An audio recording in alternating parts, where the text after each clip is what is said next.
Hello everyone, this is Natasha from Blossoms for You, and here I am once again with yet another interesting recipe. So, with all these ingredients, can you see what is it that you think we're going to make today? Well, let me tell you, this is a nice gooey fudgy whole wheat chocolate brownie. Yeah, I know it's a great recipe, and I also know that you guys will have fun baking this recipe. So let's get started. Now for the exact measurements, you will have to check the description box below. Here I will tell you the random things that I'm using. So here is melted chocolate with butter. Alright, here is a mixture of wheat flour and cocoa powder. This is my hung curd, as I'm not using eggs. That's my brown sugar, and these are some chocolate chips we're going to use to drizzle on the top. So let us first start with mixing brown sugar with curd. Alright, so here I mix my curd into the brown sugar.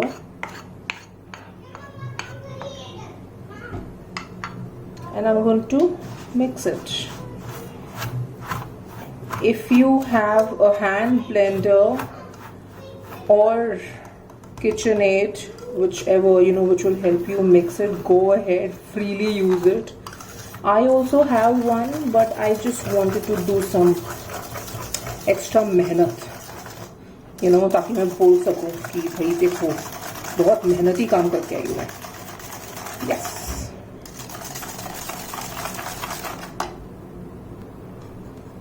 Okay, so here you can see I have a nice mixture. The sugar has also blended well along with the curd. Okay, and now slowly and gradually I will pour this mixture and mix it with my melted chocolate. So I've already, on a double boiler, I've already melted the chocolate along with the butter. You can see this beautiful shine on my chocolate, and I had to actually keep it away from my son, नहीं तो वो पकड़ लेता है इसको, and फिर हमारी brownies नहीं बन पाती. Okay, so I am going to slowly and gradually mix this mixture with chocolate. So we need to fold it like this.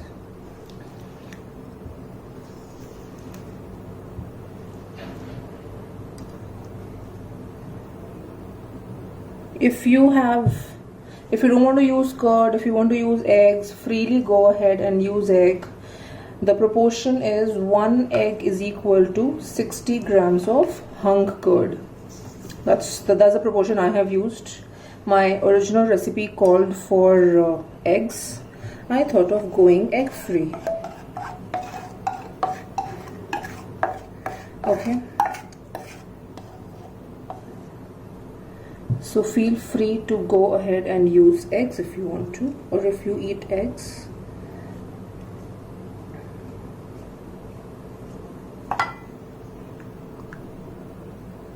So if you can see, my curd mixture and my chocolate with butter mixture has blended really well, and here I get a nice ganache like structure, consistency, not structure.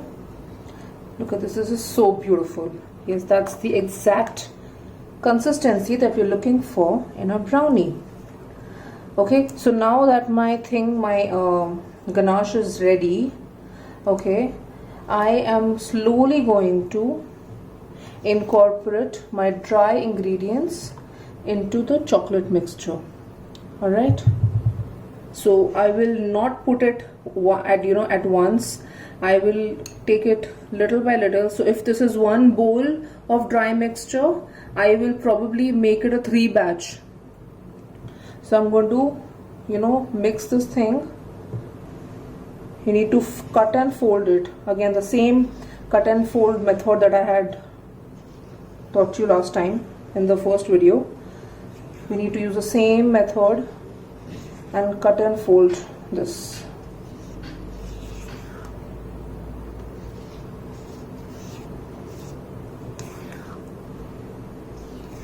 and make sure that there are no lumps remaining. Okay. So the reason we take it in batches is so that we don't get any lumps in the mixture. Alright. Also make sure whenever you're using your flour, always sift your flour. Two reasons of sifting. One, it creates air, and second, we don't want any foreign element to fall into our brownie or cakes, right? So it keeps away all the insects at bay.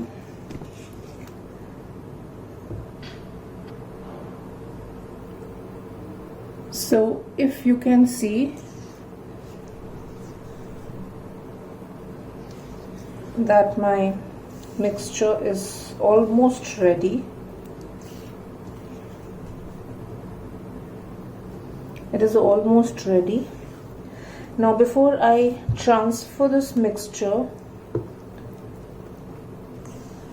to my greased and lined tin, one last thing that I need to do is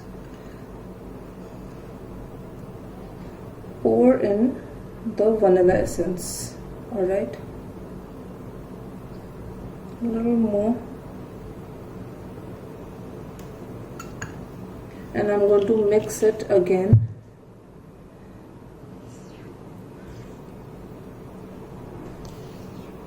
Ideally I was supposed to do this before, but I forgot, which is absolutely okay. We are all humans.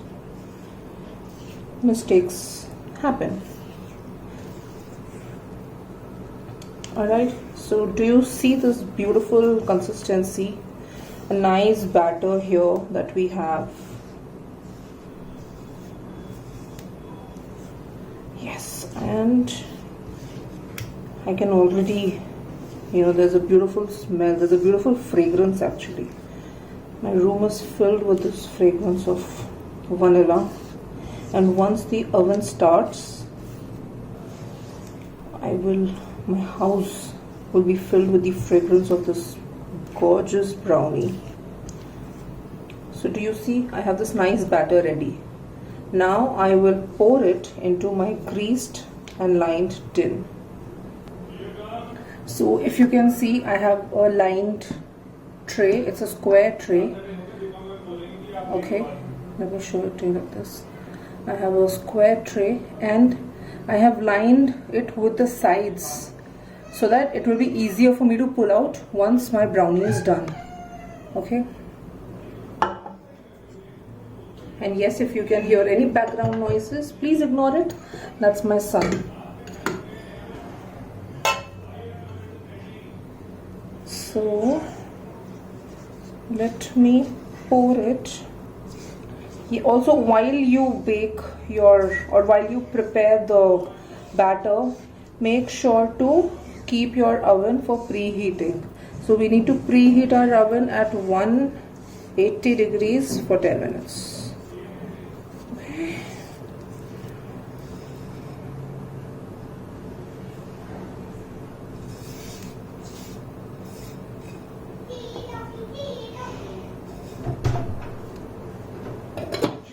So here it is. We need to go ahead and spread it now.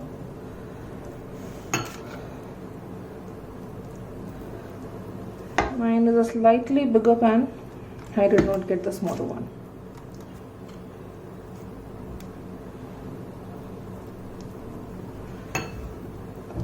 Just spread it. If you don't have a square pan, it's absolutely okay. Don't freak out. You can also go ahead and use a loaf pan or a circle or round pan, unless you want square pieces. Okay, so here it is. Just spread it nicely. Alright, and now time for toppings. Alright, so I am now going to add, so I've already added some caramel syrup and I've made a swirl out of it. Now adding some chocolate chips.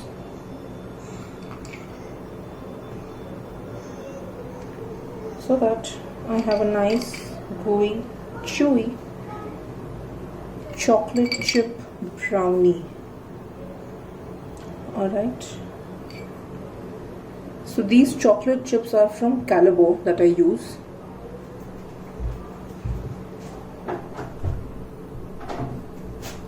And it will give a beautiful look and texture to the brownie. Alright, so now I'm going to put it in my oven. Is already preheated, and I'm going to put it in the oven for 25 minutes at about 170 degrees. Alright, thank you. Do try this recipe and share your photos with me. Thank you so much.